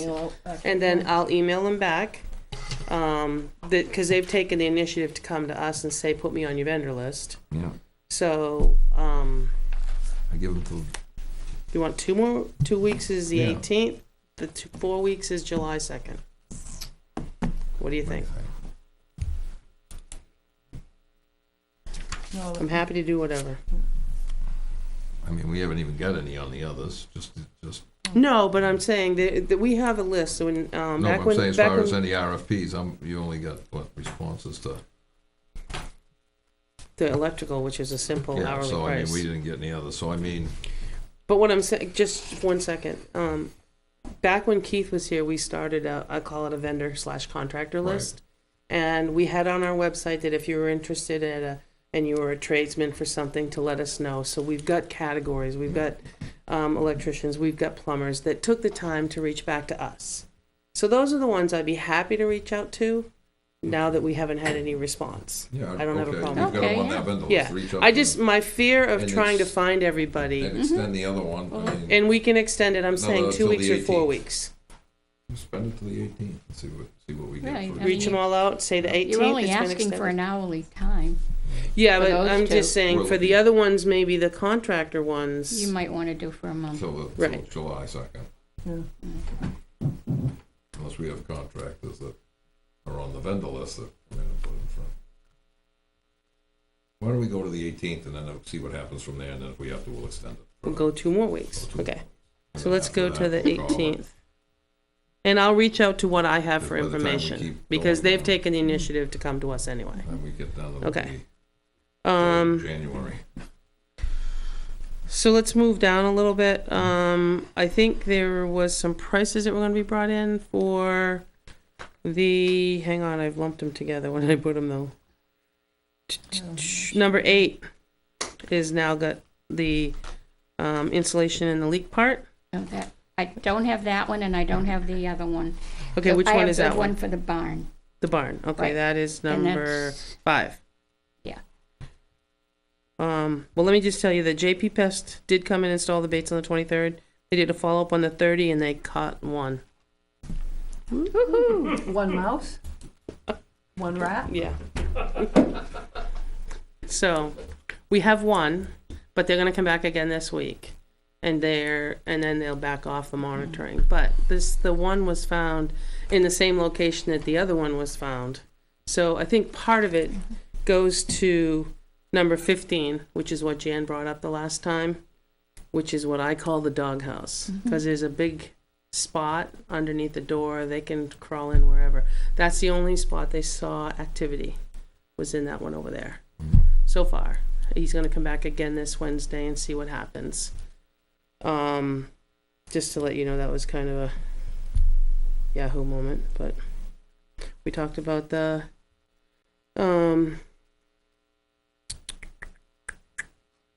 Clinton Grove? under the gazebo. We're waiting. Clinton Grove underpinning. Hasn't looked at it yet, but he did go up and take a look at the windows. Okay. And he said he'll get a quote together for me. This is Taylor. Yeah. $3,000 was the actual cost for the windows, for the storm windows. And it was $1,160, I believe he quoted me on the phone, for labor. Oh, Put foam. I thought you said foam. I know, Foam too, labor until it said, and- you know, So the storm windows are The 3,000. And that's actual cost, there's no markup. Yep, and then 1160 for labor to install. Yeah, Mm-hmm. and he'll try to do it by fall, because he's right out straight. Is he gonna submit something to us in writing? Yeah, he's gonna, yeah, I'm waiting for that. He hadn't dropped it off yet at the house, so I said either send it to me or send it right to the town, to Naomi, one or the other. And that's, I don't think we're gonna get a better price. Seems pretty good. Yeah. Now I'm gonna sit here and say, do we have to get more than one quotes over $1,000? Yeah. Well, put it out, but no, I don't think we're gonna find anybody to do it for that. No. Anyway, In our own policy. I mean, buying them is one thing, but installing them is. the install price is what you want, so yeah, put it But out. I can throw that out with, you know, our On your- policy. I yeah. mean, and, you know, Ricky's been true to it, we've been true to Huh? it. It's over 1,000, we try to get 3 quotes. Mm-hmm. So again, our contractor list, do you want me to have him reach you for questions? Is that okay? Because Yeah. you're more familiar with Yeah, building than sure, I am. yeah, okay. Jan, you're working on 8, the, Your room, yeah. no, my room is, 9. Okay, so 8 and 9, I believe, right? That's you, Jan. Oil tank, we talked about. Cameras here, we talked about. Security project, that gentleman's been on vacation, so I have to get a hold of him again. For hooks it for the RFP. For the cameras? Yep. The food pantry, we had a discussion tonight. Do we want to have a larger discussion, as I said, for the 18th? Yes. Yeah. Because We'll we've have to been bring- through it, we've been through it as a group. We We'll have to talked bring tonight Ricky about up to having the speed on it. 18th Mm. as just a discussion with the board. Yeah, Actually, the last list I have is May 21st. It's, on that list, it's 9 and 10. Oh, yeah, oh, yeah, we don't have. sorry, I'm not we even don't- sharing. Yeah, well, I was I'm gonna already say, I done don't my, have that- I I'm don't done have my that report, but here it is. The first 2 sheets are yours, Oh, okay. and then there's 2. True. I'm sorry, Yeah. I apologize. I That was was gonna say, crazy. where's the sheet? I I already kept got- saying I don't I have already the sheet some of it. myself. Sorry about that. It's all right. And then I just added, the safety complex and, 16 and 18 I should have put together, because I think we can do both that night. I just have to make a night, 16 being the roof at the safety complex and 18 being the compressor room. That roof does need to be replaced. Yeah. Is there any, night that does not work? Let me throw that out there. Because we said we wouldn't do it a meeting night. Yeah. So we would do it, I posted as a meeting, but we would do just that. Okay. So I don't know if there's I would like to ask if there's a meeting a night that would not Tuesday work. night's the only one that works for me Tuesday's the only one that works for you, right now. Tuesday's fine with me. John? It's not this Tuesday. Just not this Tuesday? Not this Well, no, I Tuesday. can't post it anyway. That's tomorrow. Right. No. I mean, I'll try to a get week- for next week from Tuesday. Yeah, How, now, my next question would be, how early can you do it? I know Ricky can't do anything before 6. Is that That's okay? fine with me. So let me try 6 PM. What's that? The 12th? On Yep. 6/12. And that's gonna be a question mark for Oh, wait a num, minute, the 12th? that's a Tuesday, No, I right? can't. I won't be in town. That's another function. I just Okay. remembered the date. Ugh. 19th The 19th is perfect, yeah. is perfect? Yeah. I'm glad. I forgot.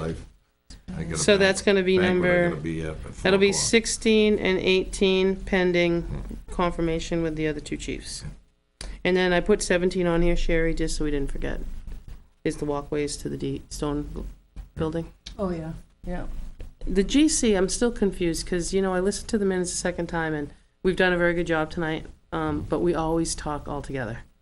So we talked about the GC, and then there was a conversation, and it just was muddled. So were we or were we not? There was discussion of, do we put out for a GC? There was discussion about having Chip oversee it. There was, we kind of circled around. So that's why I'd like to. What we were after was the projects were done this year. We're gonna worry We were about gonna it. just go with what we got. Future projects. So, for the general And I think, contractor. like I said, a GC is a wrong term, because a is. GC is a general contractor, so Right. that's a guy that's actually a tradesman that does the work. So what it's called? You're looking for like a project manager. or Project something manager. There you go, yeah. To oversee, But to make some- sure that but they're couldn't- following what the specifications say, and inspect the jobs periodically prior to Chip getting to them. You don't think Chip can do that? I'm saying I think he could. I think it might at times be a conflict where he's trying to do something else, so he can't, you want somebody that's gonna come in and periodically check him. If he can't get there for one reason or another, I mean, I think we've done it, we did it once before, and Chip's schedule didn't work well. And then some of the stuff isn't within Chip's realm. Say, for instance, we had to have a heating system, that doesn't come under the building. That comes under the Fire department, so they should be there. Well, they don't, he And signed he has off when they put the heating, he signed Well, off, I'm and just they saying, both did. that's, so you can't depend on one and not the other. I think if you had a person that was just committed to those jobs without any other interference, better off. Okay, can I just have clarification? When you say projects going forward, we've continually added to this list. Is that above and beyond this list, or is that? I think 2019 we're talking, right? Okay. That's the way I understand. Yeah, it's gonna have to have an article, because you're gonna have to come up with some money to pay somebody. Yeah. Okay, thank you. That helped me a lot. I think that's all I had. I've written all of this thing. So you wanna go take a look at the walkways and the... No, I just put it on here so we didn't okay. forget. All right. Because you're gonna have him do that, right? Yeah. Yeah, you I gotta. just, You get the money, right? It needs to be done How's he before still- somebody gets hurt. How's he still doing with his paving? It's all done, I think. I think the paving's done. Oh, Yeah. It's done for the year. I'll follow up. Yeah. Ask. Okay. I think, in fact, this week they were gonna go measure it out. I think he said this week, measure Yeah. that out and get a... They didn't work thing. today, so yeah. Okay. I'll make sure that it gets on his list. Yeah. Okay. I think that's all I had. I have a piece of correspondence. And then the contract, I don't think needs a motion. It's got 5 signatures lines, right?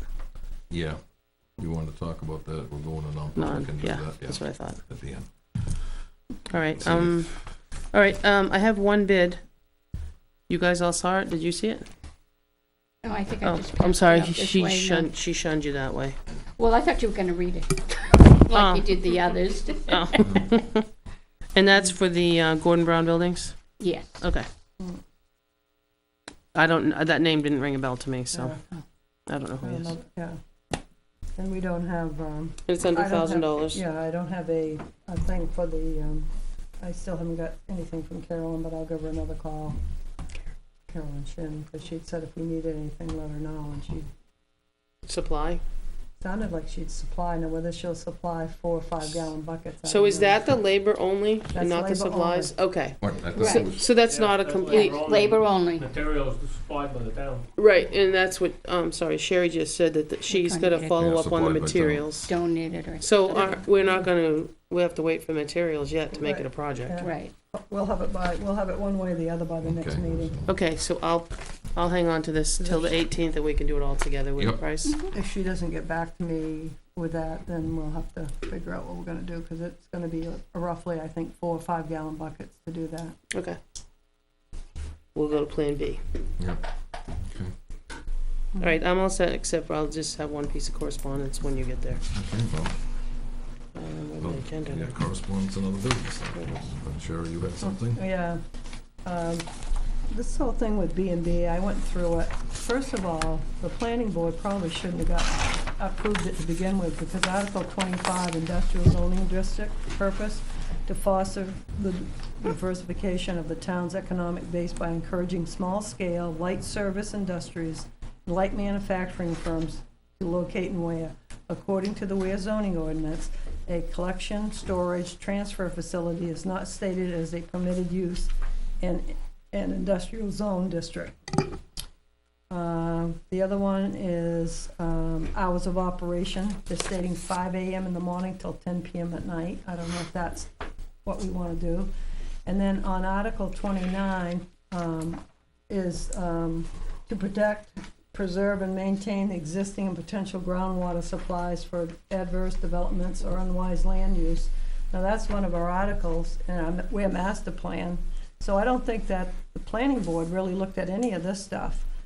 And my concern is that if they're gonna be making decisions, they should, before they vote on a proposed plan in any specific zone, the planning board must refer directly to the town of Weare zoning ordinances for that zone, read it in the entirety and comply with it, and I don't think that that was done. You've got articles that are written and nobody's following them. I'd like to see what the minutes were of that meeting specifically. I didn't- dealing with Which that, one? and I don't know.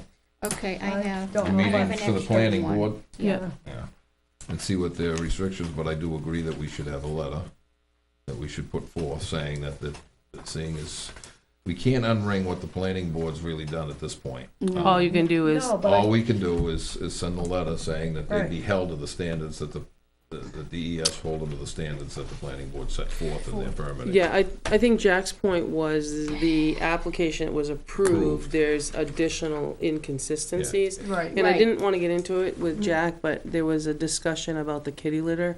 That's what's considered a hot load. That's right. That's Yeah. why he showed you the hot Certain- loading certain area, things. that's Yeah. for that Yeah. contaminated For stuff. working at a Right, I know it transfer is, it's station. not, I knew I when he have said that another it one of was, these, so no, I I know. think that. I just think though that, Done it. you know, as a select board, that we should be making sure that these different boards are actually following these rules. If they're gonna be voting on stuff, then they need to be looking at all of this before they make a decision. Because that's not even Well, I stated think- under Article 25, and they've allowed it, which it should have never happened. Didn't We're not getting any money out of that either. And we're bringing in taxes, which they'd have to pay taxes whoever owned the building anyway. But beyond that, we get nothing but a lot of road traffic, you know, a lot of noise, a lot of wear and tear in that area. If they bring in and they actually do have a lot of mess down there, rodents, odor, hazardous stuff, and then on top of it, you know, we got waste all over the sides of the road, I imagine that's not gonna do much for their people that live down there for their house values. I'm in full agreement, Sherry, but also wasn't there something else on that article? Is it 29? Or That's the something aquifer. that said, Article 29, yeah. well, didn't it go further than just the abutters in the, It doesn't, but I think when they're gonna do so, oh, I wait, mean- that was the aquifer one. that was the aquifer, yeah, They had to let everybody know, right. And I think maybe we should, you and know. they didn't do that. No, they didn't. They only let the people in that industrial park know. But Right. there were abutters, because Holly LaFond is an abutter to that property, and she never was to that area. She's not she was never notified. I think when they're gonna do anything like that, before it's even passed, they should have a public meeting. They should have to send out a letterhead to everybody within a 1 mile radius of something like that. Because 1 mile's not very far. And if you think about Bill and Sylvia Beaupre, they're probably about 6/10 of a mile back away. So if you said a half a mile, they'd be out of it. So they wouldn't know about it, but, because that road's roughly a mile across. But I just think people, you know, I don't think people were aware of what was going on. I didn't know anything about it. I didn't either. And if it Till hadn't this- been in the Hillsborough Messenger, Till that. a lot of people wouldn't have known about it. Yeah, I use the messenger because I don't think people get the Union Leader anymore, so. Not many. You have to put it in you have to put it in a paper of circulation, but if the paper comes out, you know, every Friday and you can make it work into the schedule, that gets picked up, it's gone here by Friday anyway. They come in and there's only so many copies and it's out. Is there a better way that we could notify people that we have an article that maybe they vote on, that it's a 1 mile radius or whatever, and that everybody in that radius, that we actually send a postcard out? and just Well, let I them think know? that's something that we'd have to, you know, we can't. Right, I we think can you- mandate. You gotta put that before the, I think it has to be an article Yeah, for that's what I said. zoning. before the town Yeah. meeting, and it You has would to have to be, go the with amend- it has to be Right. to amend the planning board rules to the zoning rules. Yeah, yeah. Well, if you're I gonna mean, put that it- was a definite change in sight. I mean, Well, I mean, from what it that's- was originally. If you, I think the thing of it is like I said, there's not much we can do about that except to make sure that DES knows we feel. that well, no, we it know. stays within what was approved, not goes Stay here. within the Right. approved, and that's it, that they hold their feet to the fire. But I and think that's the it. 300 ton per day is just ridiculous. I'm not so sure what you know, what that whole. That must be the maximum. I think that's the maximum for that permitting. Yeah. But what do I you want, understand. but do you want two That's the, hundred ton that's, coming in every that's the day? least amount, that's the least of their permitting is, up to, Yeah. no more than. Right. But I can't see them bringing 300 ton a day. Well, that's what they're asking Um, for. Well, that's the lowest permit that the DES will issue. I mean, That's the lowest? I think that's the low scale. Or No, no. not to exceed 300 ton. No, I it's, think- it's, Well, that's the highest. I would say that's the highest. I highest. thought it was the lowest. No, no, They it's have not ones the that- It's lowest, not because to they're exceed. doing it They now. have some that bring in I think more. you'll find that's what the transfer station down here is permitted for. Up to Not no more than exceed 300 ton. Hours? Yeah. Okay. Yeah, because I think that's probably the I max. mean, That's the minimum. Might be 150, but it's They have one now going, but it wasn't 300 ton I on the think that's original. what, I think you'll have to check with DES, but that's their permitting, so. But I'd like to see at least go and address the planning board, or have them come in and address it and tell, make sure that they know that this is gonna be done. They can't just be making up, agreeing to this stuff and not following the articles. Because obviously they're not doing their job if they're not checking into stuff.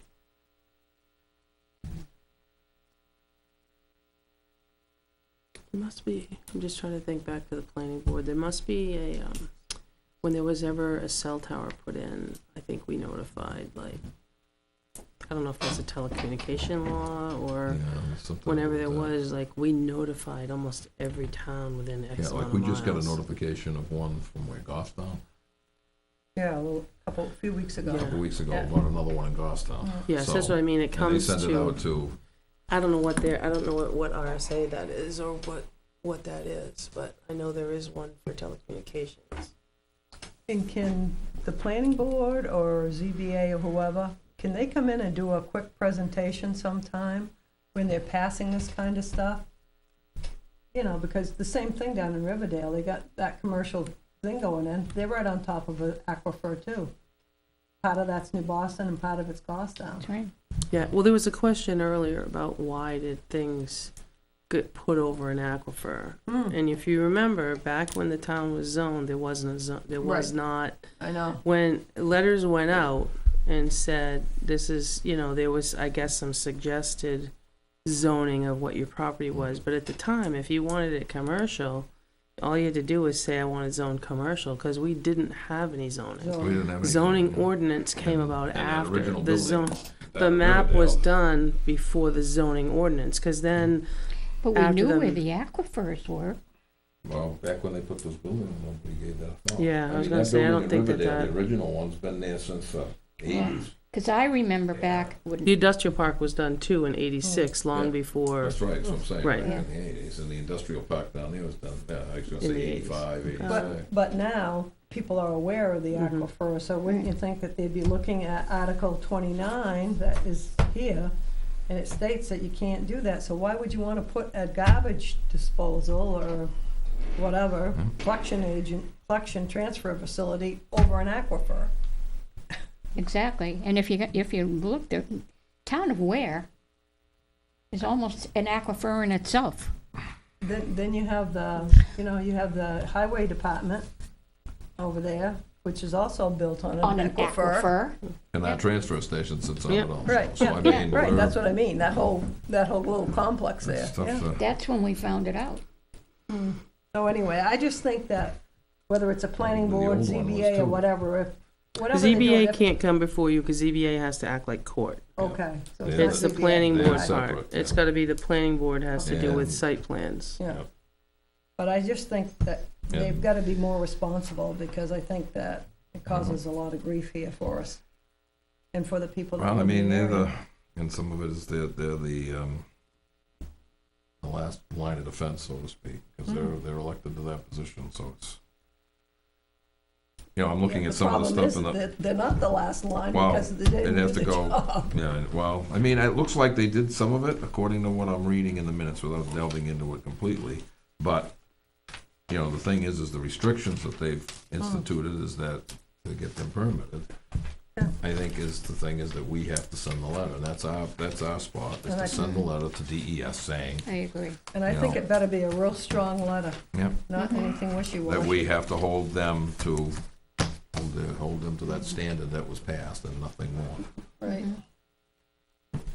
And we have to do it by the 13th, Mhm. so, Somebody wanna make a motion about it? Or- yeah. I move that we have our attorney put forth a letter to state DES stating that the I think we should make it attention to.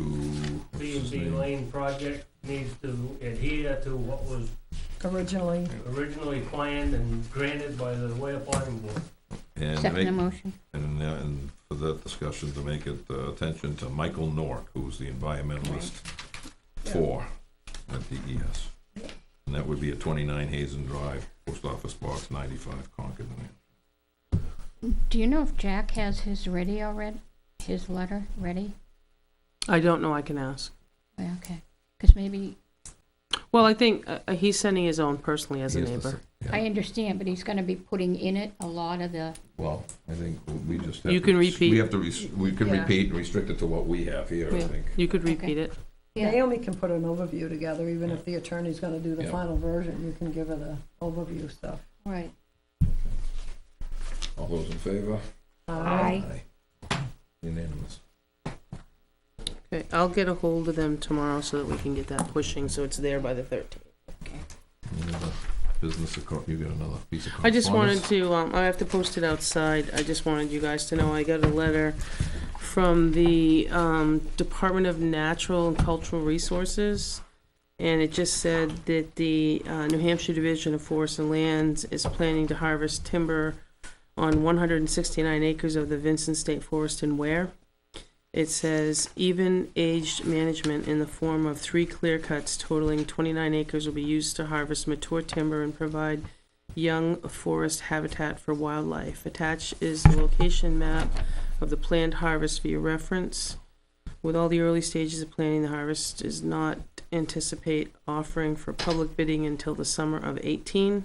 At the time of the sale, you'll be notified as to the volume sold, and the successful bidder will be responsible for the payment of the timber tax. The harvest operation will require transportation of forest products over town roads, and the town road agent will be contacted. And it says if you have any questions, you can call Brian Como, the forester in charge, by June 14th. I have a number here, 227-8736. It says this letter was received in compliance, and we'd appreciate if you would post this letter in a public place. So I'm gonna post these two, but if you want copies. Where is that? Where is it? The Vincent State Forest is off Reservoir Drive. Reservoir Drive, yeah. So here's Reservoir Drive. Almost all the way up. Almost up to the Yeah. town. Chase Hill, right here. Past, Here's Chase Hill. Chase Hill. Yeah, I was gonna say Here's it's the Brown town, Hill. almost up to Here's the town Reservoir line. Drive. Yeah, This is the Weare part that they're doing. yeah. But I can make a black and white Yeah. copy, or I can scan it and send it all Yeah, to if you you could. if you want. Yeah. Yeah. And then I'll post this like they've asked me to do. Yeah, you'll That's the send only the piece I letter have. too, you'll scan the letter. Yeah, I'll and- scan both. Yeah.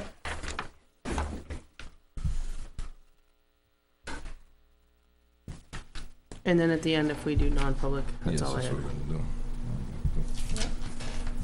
That's it. I'd like to make a motion that we go into non-public under RSA 91A 3, Roman numeral 2C, A and C. Yeah. Good night. And then we're gonna adjourn after. And then we'll adjourn after. And do we have a second? Second? All in favor? No. One at a time. You have to do a roll call. Roll call. John? Yes. Aye. Okay. Aye. Aye. Good night.